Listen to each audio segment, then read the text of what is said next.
There is a country beyond that which is known to humankind. A stray country. A country that exists west of October, whose borders are somewhere between midnight train whistles and the distant howl of a dog. A country that lies somewhere in the stitched and jittering static between radio stations. A country that drifts through America like a traveling salesman, but every now and then stops to nest on a small town, a small church, a single street, and maybe, just maybe, some kind of delayed radio broadcast you've stuffed in your ears.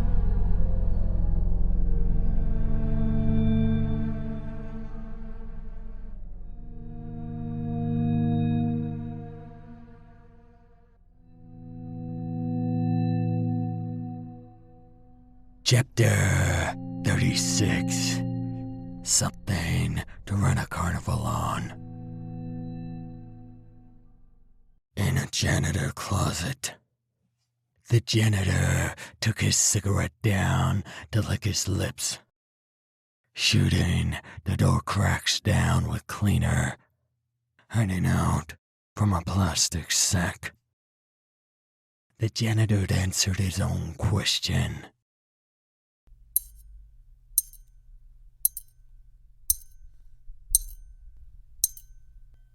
With the janitor gone quiet, the dog tag pull chain could be heard tapping against the bulb.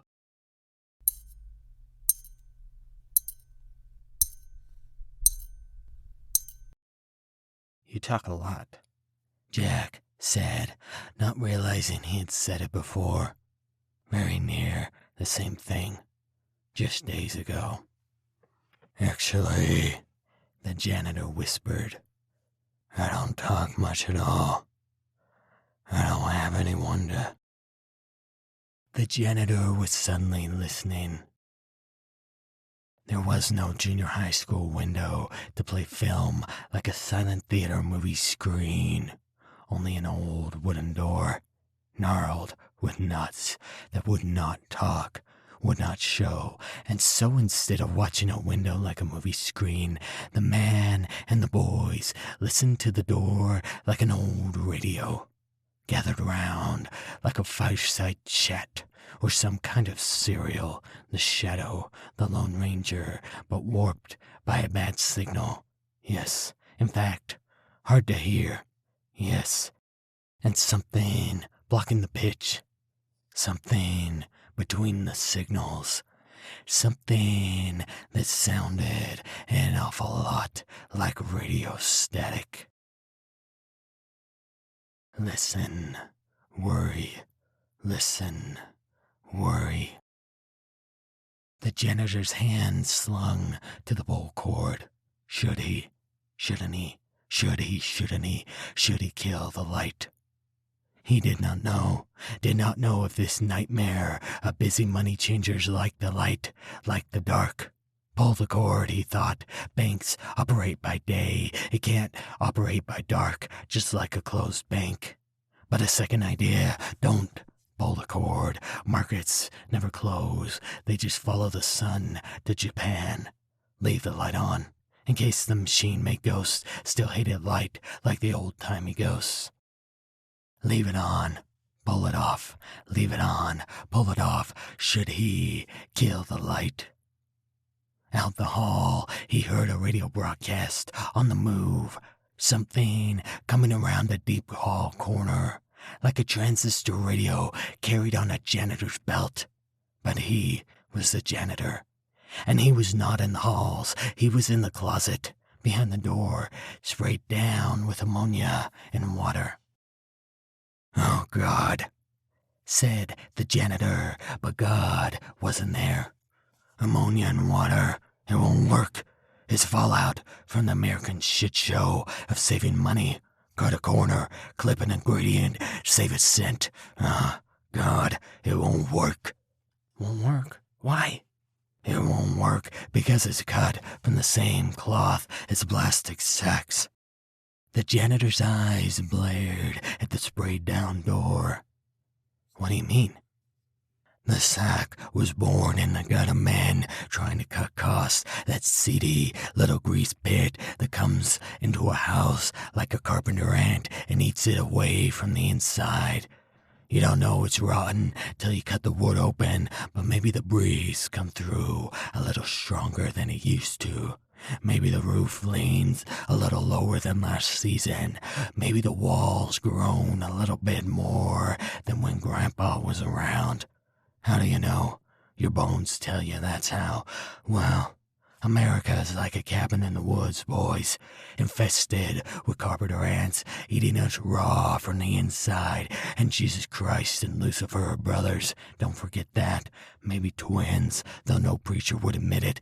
And the good old-fashioned American anthem of thrift has rotted us out, boys, like a pet ant that got loose. It's rotted our walls out. Thrift got loose and bred with growth, and I'll be damned if the whole goddamn house won't fall in on our heads someday. What the hell are you talking about? Jack demanded. I'm talking about thrift on drugs. Thrift run raw, cracked out, and whoresome. Thrift used to mean repairing a pair of boots. Save used to mean keeping your own money.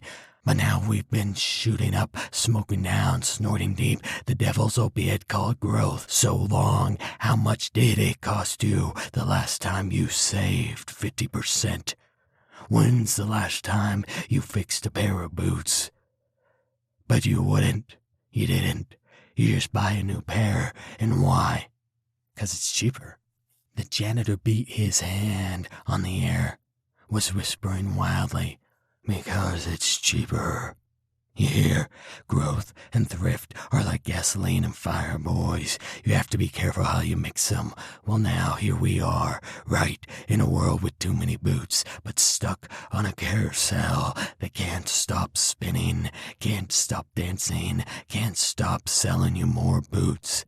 And so we alter the boots just to sell more. Sure, it used to be simple. You need a brown pair of boots to go with your black pair, and it almost made sense. But where is that sense today? How many pair of boots do you need? But you don't have one with buckles, or surely you don't. And this pair might go better at church, and this pair is for the snow. This one is for the city, and that one for the show. This pair uses laces, and that's quaint and old, but if you ever had a pair of boots made out of suede, surely your closet's not complete until you do. And then, what if you care about the animals? Because you should.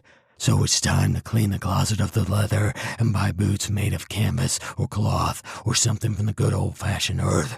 Something that doesn't stink from the blood of cows. Yes, that's what they'll tell you. Not because they care about cows, but because it's another way to sell you something you already bought. Yes, because they're buying us down a hole. Because how do you keep spending and buying and collecting and buying and ever feel complete? Because there's always another pair of boots made out of new material, fashioned with a new strap, cut a different way. And how long do you stay on the carousel, boys, before you throw up? How many times do you have to go around before you realize you aren't going anywhere? And why is it the goods are getting worse? Why is it your grandparents always say they don't make 'em like they used to? When a man does something a million times better, like building a pair of boots, shouldn't he be getting better at it? Outside, in the hall, Billy heard the sound like someone had left a television turned to static. And somehow, Billy knew it wasn't a television. The school's cleaning fluid won't work because it's cut from that same carousel, the same carnival ride, water and ammonia, because the school has to cut costs, and the fluid gets cheaper and cheaper and cheaper until you got that powdery shit in the soap dispensers what a kid doesn't even recognize as soap. We're caught in a death spiral of cutting costs and slaughtering quality just to make a buck, and it's not something you can see. It's not something that has a face, but say you could look it in the face. wouldn't you see something that looks an awful lot like a white plastic sack?